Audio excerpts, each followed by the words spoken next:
Yebo sawona futhi. Ngiyaphila. Ngo?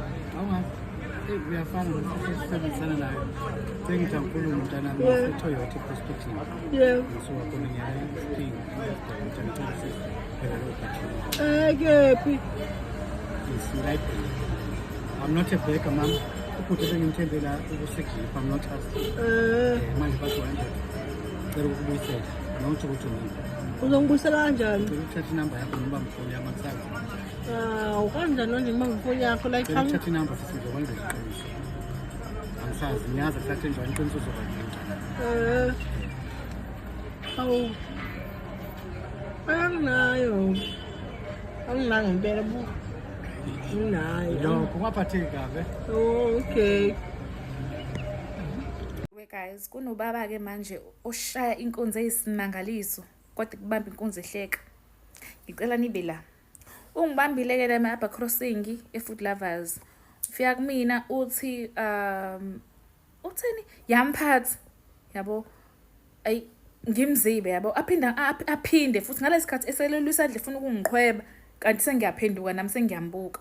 Hawu mphathi unjani? Ngithi mina mphathi baba mhlawumbe uyangifanisa. Athi ngeke mphathi ngeke eToyota eProspective sisebenza nawe ngithi mina hayi baba uyangifanisa nje. Hayibo ngeke mphathi wena. Hayibo kodwa uyaphila ke sizozwa afana nomphathi wami kunomphathi angisebenza naye ofana nawe nje ngishoni ngithi mina hayi right baba. Base ngiyathula ngiyiqhubeka netrol. Abeseza kumina ethi kahle sisami nginenkinga lana ngiphelele upetrol ngihamba nabantu ngiye eMaritzburg. Mingi eMaritzburg manje imali izongena midnight imali yami so nalabantu laba engihamba nabo bese bewukhokhela upetrol waphela so sekumele ke siqhubeke nendlela upetrol ungiphelele endleleni imali yami izongena nje midnight ngiyathemba bese siswami uzokhokhela imali yakho ngithi mina uzongikhokhela kanjani imali yami athi na hayi ngizokukhokhela nje ngizokutransferela ngokusendela or nayi ifoni yami ithathi.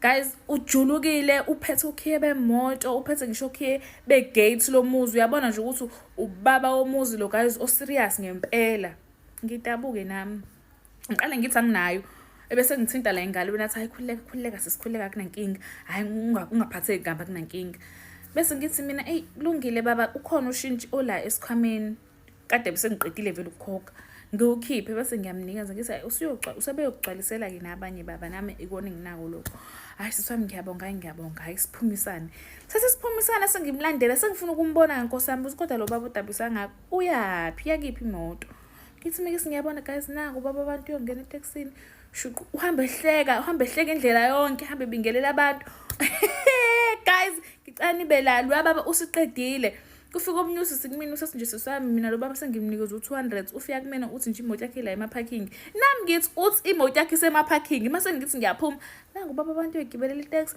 ukuthi okhiye bemoto laba baphethe ababani no wallet nokhiye wegate wemina wewe. Hello Mzansi, welcome to Mgosi waseMzansi.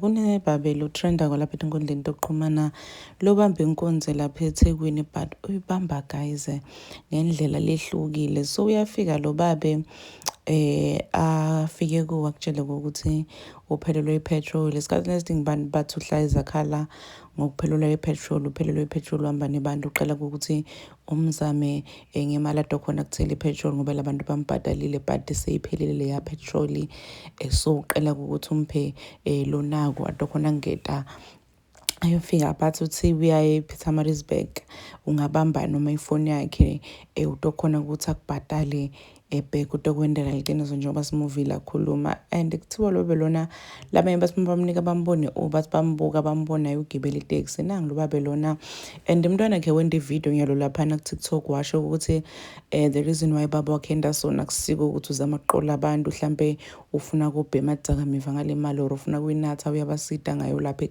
ekhaya kubo because simo sibi sibonile khomba sikhombana phakathi endlini ukuthi kunjani ngalesi sikhathi bayalala bangadlanga hence why baba wakhazama leliqhinga ukuthi balale badlile. Unfortunately ngenkone kuyifaka leya video because sene music so naku guys lo babe lona labanye bayamgqeka bathi wrong lento la indako waya ngakhuluma iqiniso asho ukuthi ufuna ukuthi uthenga kudla for umndeni wakhe kunganafika athi uphelelwe ipetrol ngoba kona lokho kukodwa nje na kubugebengu but kunebantu abamvele ebhlungu ngemva kokuthi babone situation elikhaya lakhe nemntwana akhe akhulume ukuthi kungani baba wakhe into lefana nalena ukuthi uzame labona ukuthi bakhone kulala badlile. So labanye abantu they are now donating for him, bampheni imali erent since labahlala khona baqashile bamphe imali erent, labanye bamthengela amagrosa, benda amavidiyo nje lapha enkundleni yokuxhumana bayasho ukuthi bayabonga kakhulu. Please do comment what you think below down on the comment section. I'll see you in the next one. I'm signing out.